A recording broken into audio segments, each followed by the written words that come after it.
Hi, it's Dena Tollefson, and welcome to my studio. I'm so glad to have you here today. So in today's video, I'll be sharing with you the process that I used to create this Blue and Gold Macaw in watercolor. So let's get started.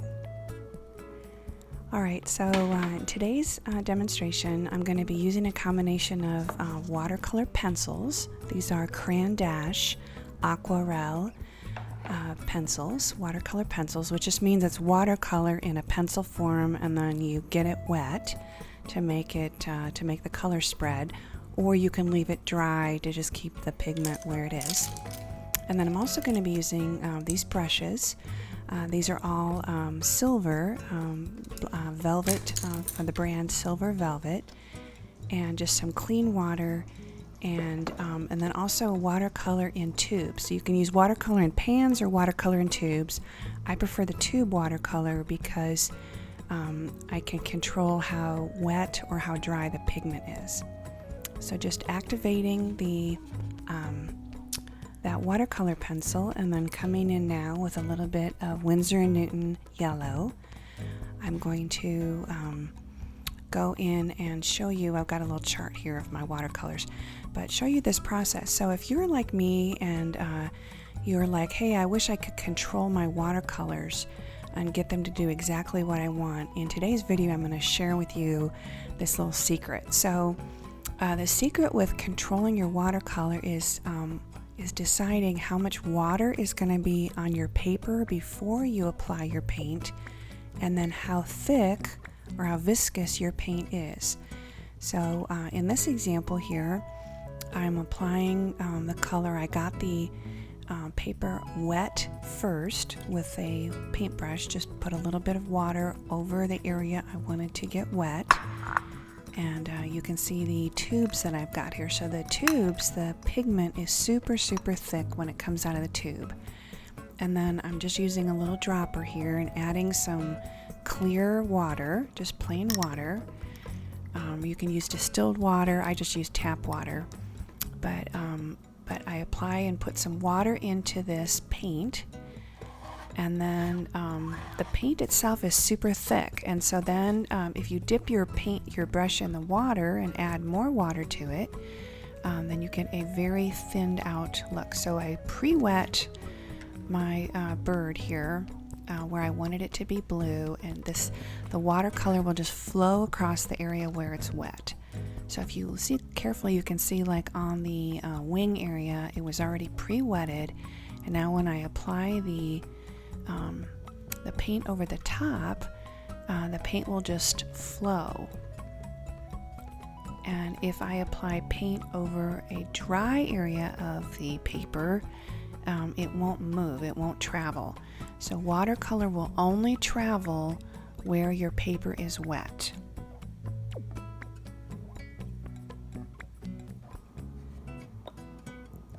So these Caran pencils are really nice.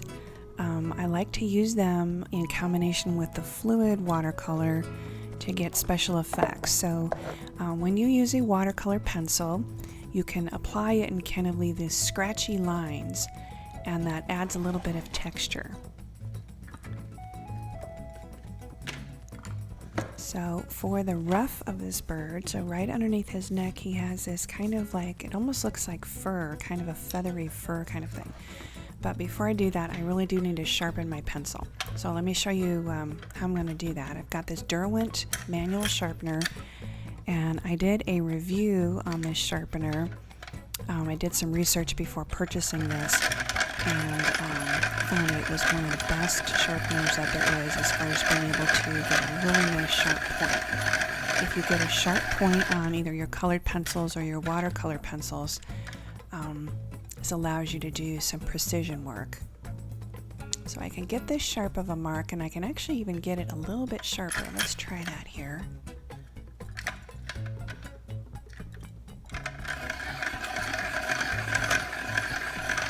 And you can kind of get a feel for when the pencil is as sharp as it's going to be, because it stops turning and feeling like that. Look at that nice sharp point. But yeah, be sure to look out for that video on the Derwent sharpener. But once we get a really nice sharp point on our watercolor pencils, it allows us to just brush off some of the extra crumbs here. Allows us to really get add some precision to the watercolor. What I like about watercolor is you can get these organic and fluid forms, and when you combine that with watercolor pencils, you can kind of get the best of both worlds. You can get precision and organic forms, and it's kind of a neat combo. Of course, when you're doing your own work, you'll have a feel for how much of a mix you want between loose and organic and tight and precise. But I'm just taking a paintbrush here with a fair amount of water and just laying that right over the top of the watercolor pencil. And I'm not over blending it because I want some of that texture to show through on the ruff of the bird. And right around where I outlined the eye, I can go back in. And then using, this is not Winsor Newton, Holbein. This is Holbein neutral tint.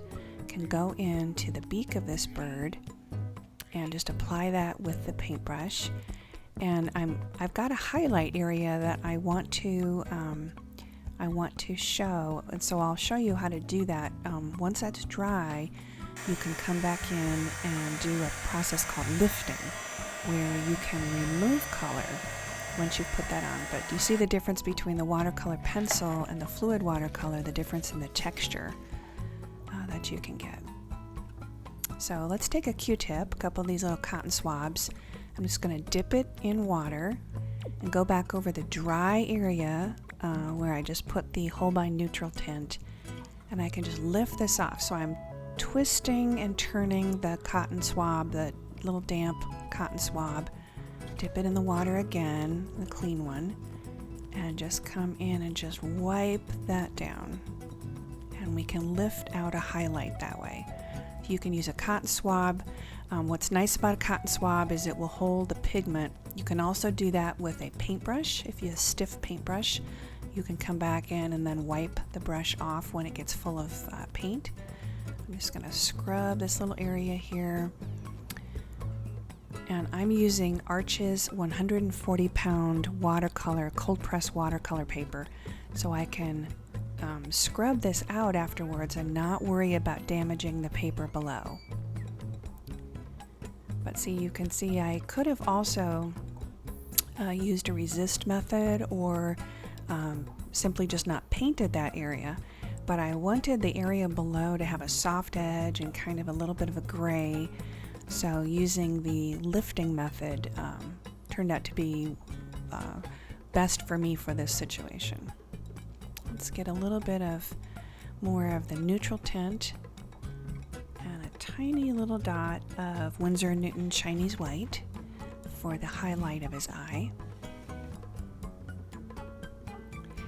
And I'm painting this bird as part of the Blue Bird Art Challenge that I'm hosting out on my channel, and I hope that you'll get a chance to watch all of the participants of the Bluebird Art Challenge.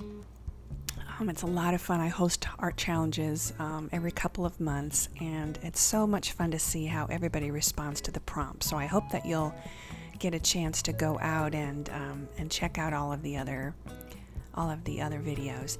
And I especially want to give a special shout out to my parents, Dietrich and Helen Schaefer. So my mom's channel, Helen Schaefer, she is a fantastic artist and of course a wonderful mother, and my dad's a wonderful father, and they have been making some really wonderful videos. And I hope that so my dad does the videography and narration and editing, my mom does the artwork and also part of the narration. So they make a wonderful team, the two of them, and I hope that if you haven't already subscribed to my channel and also to my mom's channel, Helen Schaefer, please do that. It would mean a lot. Alright, so now I am going back in, now that the first layer of Holbein Peacock Blue is dry. I'm now going back in and I can layer. So I can control how much by using just a thick paint. So I've got the Winsor Newton Prussian Blue, and you can see how thick that is. So by applying on wet, slightly damp paper, I can go in and apply a thick paint, and you'll still be able to see the color below, but you'll see that it doesn't really travel elsewhere onto the wing of the bird because it's just very slightly damp paper. Now if the paper is bone dry, then it won't be able to travel at all. So here I've got, you can see how it travels just a small amount, but I've got super thick. I've got the ratio of water to pigment is a small amount of water and a high amount of pigment, so I can get this dark color. The other way to achieve this would be to go in with wash after wash after wash of the same color to build up that layer, but you can also get that effect by just having a thicker amount of pigment on that. So I'm using a heat gun here just to dry this off.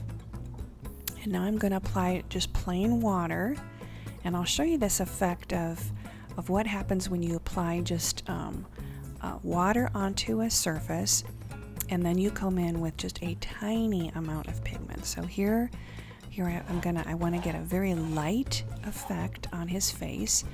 So I'm going to add a little bit more water to this, to our Holbein neutral tint, and this is the same color that I used on the beak. So that black color we can make into a very light gray. So let's get a little bit of this onto our porcelain mixing tray, and I'm going to even water that down even further. So I've got water on the paper, so the paper's damp, and then I'm going to make a very diluted amount of paint onto, and I'm going to dip that in the water and get that even more diluted. I'm looking for a super, super light, transparent color. Alright, so look at how light that color can be, and compare that with how black and dark it is when I have two layers of a thick amount of the neutral tint on the beak area and in the eye. So you can see that if you adjust your amount of water, whether it's water on the paper or it's water in the pigment, it really makes a big difference. Alright, so now to get the shadow side of our birds, the breast of our bird, I'm going to be putting on some Winsor Newton Caput Mortem Violet. And this is kind of a wonderful color. It's going to look a little jarring at first, like, oh my gosh, that's such a dark color next to the yellows and the oranges that we have. But it needs to be dark enough to make the light areas really shine and stand forward.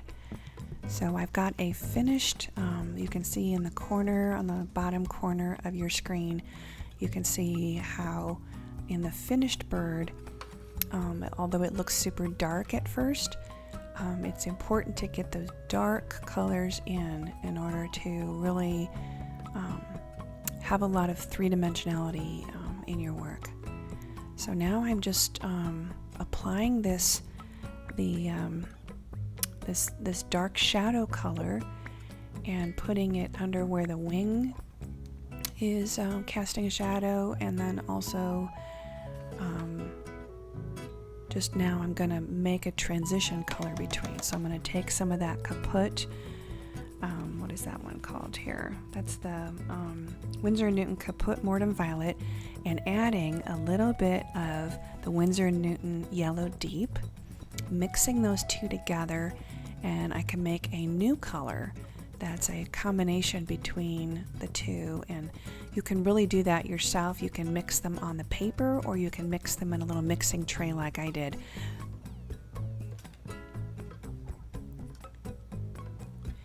The mixing tray allows a little bit more control when you're working on it.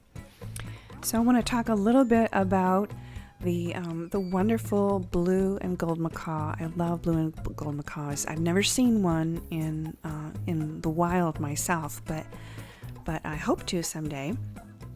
They are found in the rainforests of Central America and South America, and they can live up to 70 years.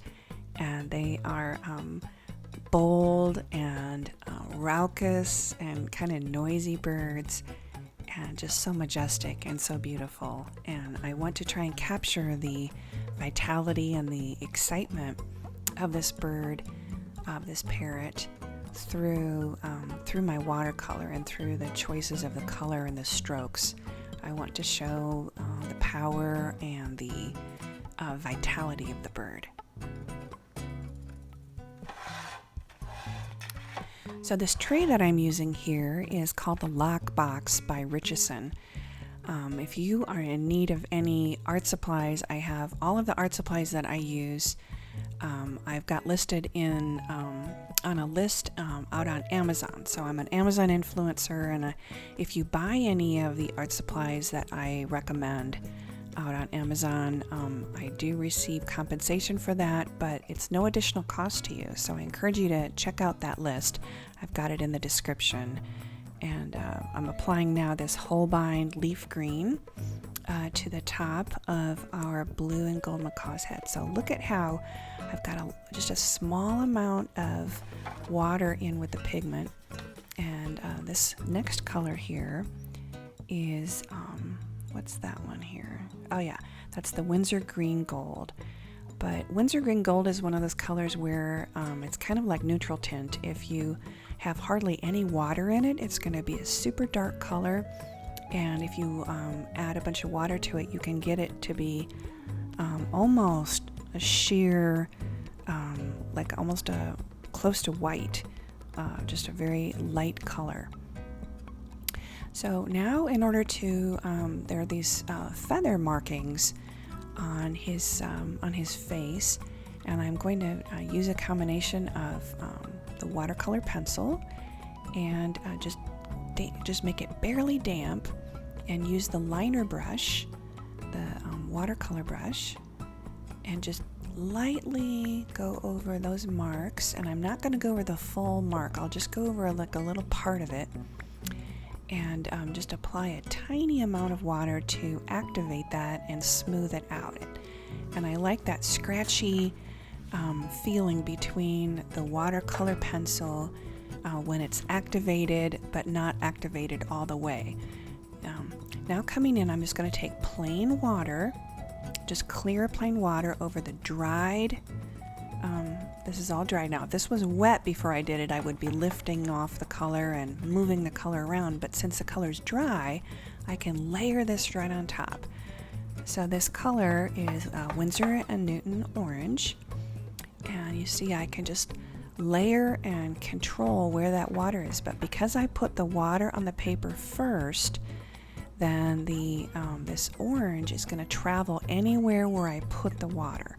So I did not put any of the water on that ruff of feathers around his neck, and I was careful to not put the water onto his wings.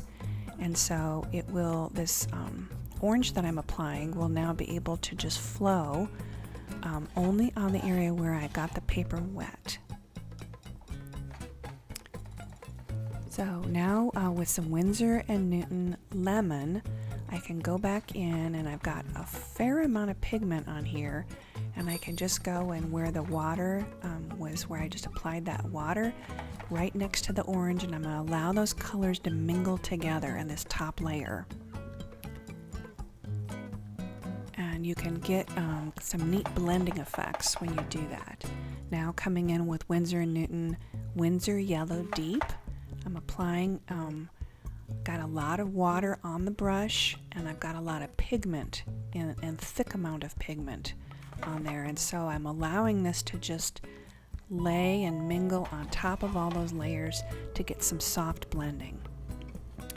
So now here comes some Winsor and Newton French Ultramarine, and I really like French Ultramarine because it's very transparent and allows you to build up these subtle nuanced layers.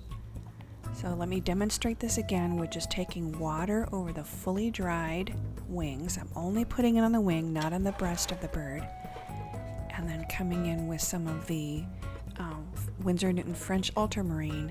See, I can just lay in some soft, subtle marks, and they won't leave hard edges because I made the paper wet first. Then some Holbein turquoise blue. Let's just get some of that up on our bird. There we go.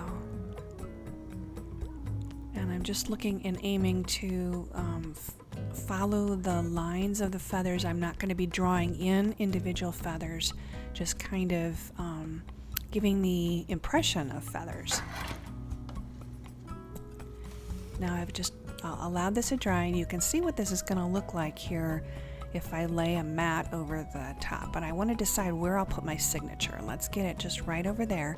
So in order to do your signature, you can use pencil, you can use a marker, you can use a watercolor with fluid watercolor with brush, or you can do what I'm doing here, which is I'm using the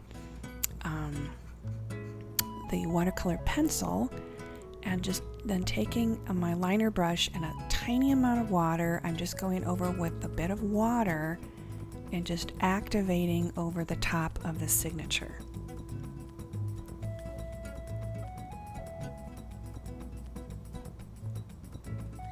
And you can go back over it again if you need to, but what's nice about using a watercolor brush instead of using a multi-purpose brush is a watercolor brush is designed to hold a lot of water, and so I don't have to go back in. You'll see that I can just do this whole signature here with just one dosing of water here. I don't have to go back and dip it in the water again since I'm using a watercolor brush.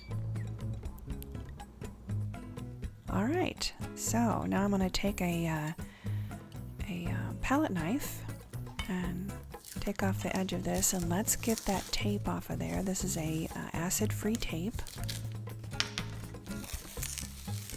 We'll go and get this all pulled off here. I like that moment when the tape comes off. It's a lot of fun to see. Well, I want to thank you so much for being here today. It's been great having you, and I hope that you'll come back and join me in the studio again. So until next time, it's Dena Tollefson. All my best to you. Bye-bye.